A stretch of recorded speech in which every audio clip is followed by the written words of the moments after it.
Me contagié, me imagino, atendiendo pacientes. Recordemos que aquí vino la OMS y minimizó el uso de las mascarillas. Hoy día se descubre lo contrario, que hay gente asintomática que te contagia. Apenas sentí fiebre, me autoaislé en mi cuarto, pero con la esperanza de que sea dengue, o con la esperanza de que sea el COVID, pero leve. No pensé que me podía complicar. Cuando ya te falta el aire, es un síntoma de alarma, en donde acudí a hacerme me daba miedo ir a un hospital por no contagiarme. Así que fui a algo particular a hacerme una tomografía y vi que las imágenes estaban ya lesionando mis pulmones. El infectólogo me ordenó, porque yo hasta en ese momento no tuve miedo. Me dijo, no entras a tu casa, te tienes que ingresar. Eran las 1 de la mañana y acudí al IES de Los Ceiros. Yo lo que observé ahí es que los médicos estaban totalmente desprotegidos. Días antes, el día 18 de marzo, yo había ido a hacerme la prueba, que nunca llegó mi resultado. Y vi que el que me tomó la prueba ni siquiera tenía la mascarilla facial. O la gerente, yo la escuché, ingeniera Mera, yo la escuché a usted cuando le dijo a una enfermera que por qué se pone mascarilla, que no alarme. Una ingeniera que no tiene ni idea de lo que es una enfermedad manejando un hospital. Yo no me quejo de los otros hospitales, porque al entrar ahí y observar los cadáveres, que hoy se sabe que sí es verdad, porque ahora todo lo que subes le dices que es falso, vi los cadáveres en la emergencia, yo me salí corriendo. Yo ya había entregado las llaves del carro al guardia para que mi familia recoja mi carro al día siguiente, para no contagiarlos. Todo lo hice sola en la madrugada, porque yo sí estaba consciente de que podía contagiarlos. Entonces, busqué un hospital pequeño porque tenía un conocido allá, un médico intensivista que se está jalando ahorita entre la vida y la muerte, está intubado, está en la unidad de cuidados intensivos. ¿El médico intensivista que la atendió a usted se contagió? Sí, él era el que hacía el procedimiento de la intubación. Dios santo. ¿Ya? Y está contagiado y está en riesgo su vida en este momento. O sea, ¿usted se salvó porque se dio cuenta que si se quedaba en el hospital de Los Ceiros se moría? Sí, porque los médicos con batas de cirugía, a mí me llamó la atención que lo sacaban en videos bailando con batas de cirugía y que encima le dijeron que querían vestirse de astronauta. Todos los de emergencia, esos médicos son vectores, llevan a contagiar a su familia, solo les dan 14 días de descanso y nuevamente regresan a contagiar a más pacientes. O sea, esto yo observé que ahí el manejo, y se lo dije muchas veces, el triaje, estaban mezclados ancianos con jóvenes, hasta niños, habían los primeros días, el día 18 que me fui a hacer la prueba del coronavirus, que nunca me llegó. ¿Qué salió bien en el hospital de Milagro, un hospital pequeño, aparte de ir donde tenía un médico conocido que la salvó? ¿Qué se hizo bien ahí? La atención, estaban muy preocupados, vi que su director estaba al tanto atendiendo en las emergencias, estaba al pie de un escritorio, que estaba al tanto de todo. Ya, el problema es que no había la medicación, y en esto sí voy a responsabilizar al viceministro de Salud, Carlos, porque por él me pude haber muerto, gracias a su irresponsabilidad de haber dicho en televisión nacional el nombre de la medicación y haber dicho que la iba a usar de profilaxis. Todas las farmacias se desabastecieron de esta medicina. Yo no la encontraba. Si no fuera por mis pacientes, usted sabe que yo atiendo miles de pacientes, que mi hermano subió en las redes, mis pacientes encontraron en una farmacia en Quevedo la medicación. ¿Cuál fue la medicación? Una gran irresponsabilidad del ministro de Salud. ¿Cuál fue la medicina aprobada por... ¿Cuál fue la medicación que le administraron y la salvó? La medicación, sí, aprobada por la FDA y por Tron, la hidroxicloroquina. El hospital solo contaba con la citromicina. Ojalá que ya hoy día... una famosa combinación de hidroxicloroquina, 200 miligramos, 2 pastillas al día, una de 400 con acitromicina. Sí.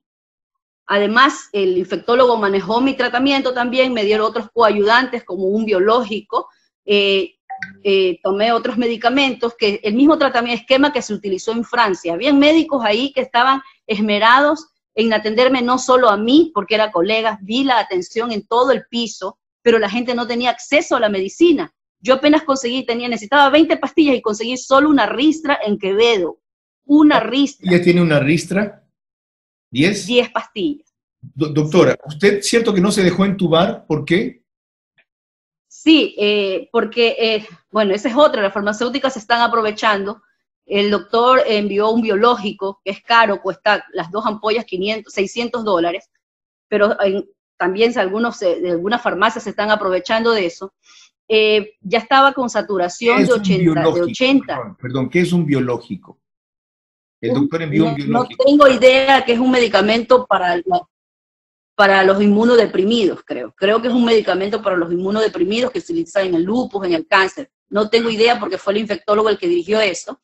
Y los médicos de ahí utilizaron el esquema de Francia. Otros, como ahí tenía yo compañeros de trabajo, un enfermero del Instituto de Neurociencia, imagínate, para un médico darle el nombre de la medicina a alguien va a decir que tiene un negociado.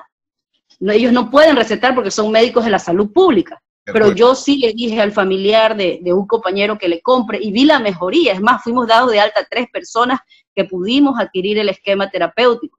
Entonces, en el momento que me dicen que estaba con una saturación de 85, que ya incluso tenía cianosis, ya sentada me cansaba, todavía me canso, ya sentada me cansaba, me dicen que me van a bajar a UCI. Pero yo ya sabía que mi compañero ya estaba en UCI bien grave. Entonces, los intensivistas... El médico que la asistió al principio terminó más grave que usted en ese mismo hospital. Ya, y vamos a la pregunta, ¿por qué no se quiso dejar entubar? Ya, bien, yo soy psiquiatra, pero cuando hice mi internado y mis prácticas en una terapia intensiva, siempre hay 10 respiradores y 20 pacientes que lo necesitan. Siempre se ha tenido que elegir, porque lo tuve que hacer con un familiar mío, mi abuela que tenía 90 años, tuve que elegir desconectarla para darle ese respirador a otra persona. Y me quedé con ella dándole ambú, ventilación con la mano, manual, porque yo no aceptaba que ella ya tenía muerte cerebral. Entonces, estas son situaciones que recién conoce la gente afuera, pero que los médicos siempre han tenido que elegir entre qué paciente tiene mejor pronóstico y cuál no. Conozco que te puedes contaminar más. El médico mismo, yo hacía que los colegas no se me acercaran, hice hasta una visera, porque se podían contaminar. El que da la intubación, te contaminas en el momento de que introduces el laringoscopio y el tubo endotraqueal, si no tienes una caja de protección. Yo sé que ya en este momento, gracias a los reclamos que todos hemos hecho, ya están utilizando la caja porque se están quedando sin anestesiólogos y sin intensivistas. De nada sirve que compren respiradores. Entiendo además que para intubar y usar los respiradores, esta no es una cosa que la puede hacer cualquier médico, que esta es una especialidad sobre todo de los intensivistas, y que algunos o lo hacen mal y agravan más al paciente, o los contaminan con otros respiradores que no han estado bien limpiados o desinfectados, o se contaminan ellos por lo que usted acaba de indicar. Así es porque puedes incluso lesionar las cuerdas bucales, puedes hacer que la persona tenga un espasmo, no es un procedimiento nada fácil, para nada fácil. Ok, hasta ahí la experiencia como paciente y la crítica de lo que ha encontrado. ¿Cuál es su consejo como médico tras lo que ha vivido? ¿Qué se debe hacer en este rato con todas las limitaciones que hay? Como médico quiero decirles que ninguna potencia estaba preparada para esto, pero aquí Ecuador minimizó el riesgo diciendo que estábamos preparados y nos confiamos. Entonces, yo sí creo que la OMS nos hizo un daño al decir que solo era una gripe. Eso se metió en la cabeza del ecuatoriano, el del guayaquileño se le metió eso, o solo el 2%. Una consulta más. Usted ha dejado clarísimo lo de la hidroxicloroquina con acitromicina, como en su caso la administración correcta de ese medicamento la salvó. El comité de emergencia que preside Jaime Nebot está haciendo lo mismo y van a recomendar hacer lo mismo. Francia emitió un decreto para habilitar esto. Usted acaba de decir lo que Trump hizo con la FDA. El Ministerio de Salud de Israel también. ¿Qué se requiere para que entienda aquí que en los casos como los suyos, con debida evaluación previa, con un médico especializado en el tema, en la salud pública, se utiliza esta cuestión? ¿Qué se requiere?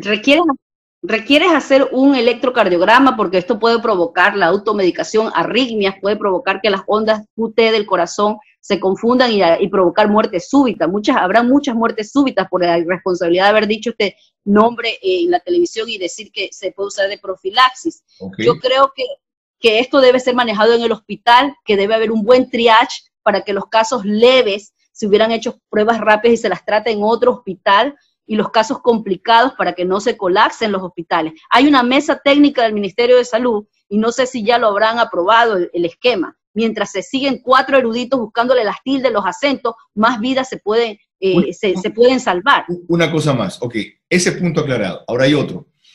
Yo referí en mi cuenta de Twitter, y quienes quieran verlo, chequeen ahí, no lo puedo hacer resumen completo. Lo que vinieron a decir aquí y luego se regresaron a España, entiendo que el vicepresidente Sonnenholz se reunió con ellos, estuvo en ese grupo el expresidente Alfredo Palacio, cardiólogo, Washington Alemán, que es epidemiólogo, o Francisco Andino, que creo que es infectólogo, o el uno lo uno, el otro. En resumen, ¿qué dice ese estudio, o qué recomienda? Que se haga profilaxis, y sé que los 3 médicos ecuatorianos habían avalado esa recomendación, mucho ojo, que se haga profilaxis, que es prevención, con todos aquellos que puedan ser sospechosos de estar contaminados, aunque no tengan síntomas o sean asintomáticos, con solo hidroxicloroquina, una pastilla cada 15 días, porque eso es lo que ellos aplicaron para la malaria y para el paludismo durante 30 años. Y dijo el doctor Palacio, que es un eminente cardiólogo, estas no son sus palabras textuales, yo vi la grabación, yo vi el resumen, que él nunca ha tenido problemas de pacientes con eso. ¿Cuál es su opinión sobre este punto puntual, este punto específico? A mí me hicieron un electrocardiograma y pudieron sacarle el intervalo de las ondas del corazón y vieron que podía continuar. Creo que es un medicamento de todas maneras delicado, y hay una diferencia entre la cloroquina y la hidroxicloroquina. La hidroxicloroquina tiene una molécula mejorada. Muchos están comprando cloroquina a diestra y siniestra, y de verdad que me piden, a mí la gente me exige tratamiento, yo no puedo dar tratamientos porque no es mi especialidad, porque no puedo fomentar la automedicación. Creo que nada está dicho en esta enfermedad, Carlos, todo es preliminar, pero lo que sea que funcione, puede funcionar. Los voy a decir, yo por mi cuenta tomé algo que no me aceptó el médico hacer, tomé antirretrovirales, porque había investigado, aquí tengo los estudios del primer médico, Liang, el que fue tan controversial, y vi que el genoma tenía también parte del HIV, entonces yo por mi cuenta, tengo ahorita en este momento las consecuencias de eso, tengo hepatomegalia, me imagino que quedaré con una fibrosis del pulmón. Se automedicó por la desesperación. Sí, por miedo. La desesperación de no encontrar la hidroxicloroquina. Siendo una profesional, qué importante tu testimonio, doctora. No sabe cuán útil nos ha sido, o mejor dicho, sí sabe. ¿Ok? Gracias por su testimonio y por su orientación humana y médica. La doctora Julieta Sañay ha sacado a miles de la drogadicción en Guayaquil, y ahora espero que haya sacado a muchos miles más de ciertas dudas. Le agradezco enormemente por su tiempo, y no sabe cómo me alegra verla vivita y coleando, dirían en mi tierra. Gracias, y gracias a mis pacientes por haber conseguido la medicina. Gran abrazo, doctora. Yo creo que las proyecciones matemáticas que han hecho tanto los amigos de España como Hugo acá en Guayaquil son, como tú mismo lo has dicho, son proyecciones que probablemente, siguiendo lo que ha pasado en Italia, lo que ha pasado en China, lo que ha pasado en España, probablemente son muy semejantes si es que no se toman conductas para tratar de cambiar las proyecciones. Porque justamente estas proyecciones lo que nos sirven es para tratar de saber qué es lo que tú tienes que implementar. Si a vos te dan unas proyecciones como las que nos han dado, quiere decir que nosotros tenemos que implementar un número determinado de camas hospitalarias para prevenir lo que se pueda venir. Para eso sirven las proyecciones en la práctica médica en salud pública. ¿Qué otras conductas hay que adoptar? Justamente yo creo que lo que estamos tratando de hacer con la mesa técnica, que son un grupo más de 40 o 60 profesionales, como tú lo decías al inicio, aquí hay que tratar de organizarnos para que dentro de la desesperación que todos estamos, al querer ayudar todos de manera independiente, probablemente no es la mejor forma. Correcto. Se necesita un liderazgo para que esa persona trate de aglutinar toda la fortaleza de los diferentes grupos, los grupos técnicos, los grupos políticos, los económicos, y tratar de que todo ese esfuerzo que se haga tenga una sola dirección por el bienestar, en este caso de Guayaquil. ¿Quién debe hacer ese aglutinamiento? Mira, yo creo que independientemente de quién lo haga, no sé, yo creo que poner nombres probablemente puede tergiversarse que uno esté favoreciendo a alguien o no, pero yo creo que independientemente de quién lo haga, todos tenemos que sumarnos para colaborar y ayudar. Bueno, de acuerdo. Yo al final del programa tendré mi tesis sobre esto. Yo entiendo su delicadeza en eso. De paso, yo he hablado de profilaxis, como si yo fuera médico y entendiera qué cuerno significa esto. ¿Qué es profilaxis? Mira, yo creo que lo que tiene que quedar claro, Carlos, es que todos los tratamientos que en este momento existen para el COVID, ninguno está validado. Todos son estudios experimentales. En este momento no existe nada escrito que garantice que lo que tú vayas a hacer o vayas a implementar tenga un éxito del 100% y que esté validado por instituciones como la OMS, como el CDC. Cierto. Todo lo que se está haciendo en este momento es correr para tratar de ver si los estudios que se están realizando arrojen resultados para saber si son favorables o desfavorables. Ya, doctor, pero en medio de eso, países como Francia, que no son cualquier cosa, sacaron un decreto viabilizando el uso de hidroxicloroquina y acitromicina en casos extremos bajo una previa evaluación médica que le chequeen el electrocardiograma, el corazón con un médico que lo recomiende para alguien que ya esté a punto de asfixiarse, y según ellos, en 150 casos les ha funcionado. Cierto que no es el margen para considerar que es un estudio científico. Trump acaba de autorizar eso para la FDA. El Ministerio de Salud de Israel aceptó esa recomendación de un médico de New Jersey. Nebot está importando esos medicamentos por el comité de emergencia y hay médicos que individualmente ya lo están, con las restricciones y advertencias del caso, utilizando. Pero acabamos de pasar el caso de Julieta Sañay, en que dice que a ella le hicieron eso en milagro y funcionó. ¿Por qué entonces tanta reserva? A ver, Carlos, terminando la idea, cuando yo te digo que estos tratamientos no están avalados, esto no quiere decir que los países implementen medidas de urgencia de acuerdo a las problemáticas que cada país tiene. Por eso es que tú ves que en todos los países, a pesar de que no existan una validación, existen localmente comités técnicos que validan localmente estos tipos de tratamientos. Nosotros en el país y sobre todo en Guayaquil hemos elaborado guías para cada hospital para que sea implementada dentro de cada hospital. ¿Las hicieron llegar, doctor? ¿Las están usando? A ver, las guías las tiene en este momento el Ministerio de Salud Pública y estamos esperando su validación para ser publicadas. ¿Por qué están esperando la validación? ¿Acaso ustedes son niños de pecho? Ustedes son profesionales, aparte de consagrados, que conocen la realidad de Guayaquil. Esa es la diferencia con los extraterrestres que vienen de Quito, sin ningún ánimo de menosprecio, por Dios. Son académicos, tienen títulos, dirigen una facultad, han estado en el CDC de Atlanta, y me refiero al ministro de Salud, por si acaso. ¿Ok? Es un señor científico, Dios santo, pero esto es una realidad distinta. Mira, yo entiendo los trámites que tienen que seguir, pero lo que te quiero aclarar, Carlos, es que eso no nos ha impedido en que en nuestros hospitales se apliquen los tratamientos que lo están haciendo en todo el mundo. ¿Y ha funcionado? Lastimosamente tenemos que todavía recoger los datos, pero hay muchos pacientes que hemos podido ayudar y se han salvado. ¿Cuáles son? Deme algunos highlights. ¿Cuáles son las líneas especiales de esas directrices que usted ha dado para entender qué están recomendando, por ejemplo? A ver, lo primero que tiene que quedar claro es que todos los tratamientos tienen que ser indicados por un profesional. ¿Ya? No pueden automedicarse, no puede la gente ir a comprar a una farmacia un medicamento como la cloroquina y automedicarse. Okay. En eso estamos totalmente de acuerdo, porque no es el camino. Estoy de acuerdo. ¿No?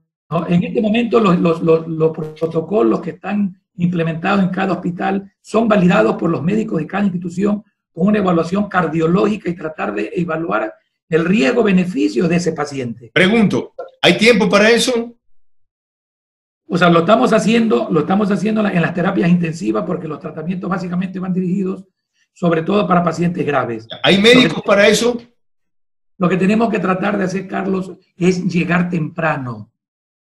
Lastimosamente los pacientes están llegando tarde. Ok, ¿qué es llegar temprano? Llegar temprano significa identificar a los pacientes probablemente antes de que se compliquen. Por eso es que decimos que los pacientes hay que ir a buscarlos, no sentarnos en los hospitales a que ellos lleguen, porque cuando llegan a los hospitales, de 100 pacientes que llegan a la terapia intensiva, probablemente muchos se van a morir. ¿Cómo se va a buscarlos, doctor? Yo vi que esa conclusión propusieron ustedes en esa reunión, me la refirió Pancho Hansenbeek, cuya grabación y resumen aprecio notablemente. Le voy a decir lo que dije.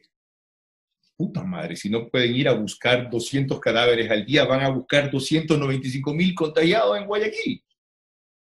Lo que pasa es que, vuelvo y te repito, Carlos, ahí dentro de la emergencia que estamos, probablemente nos ha preocupado mucho salvar vidas como en la guerra.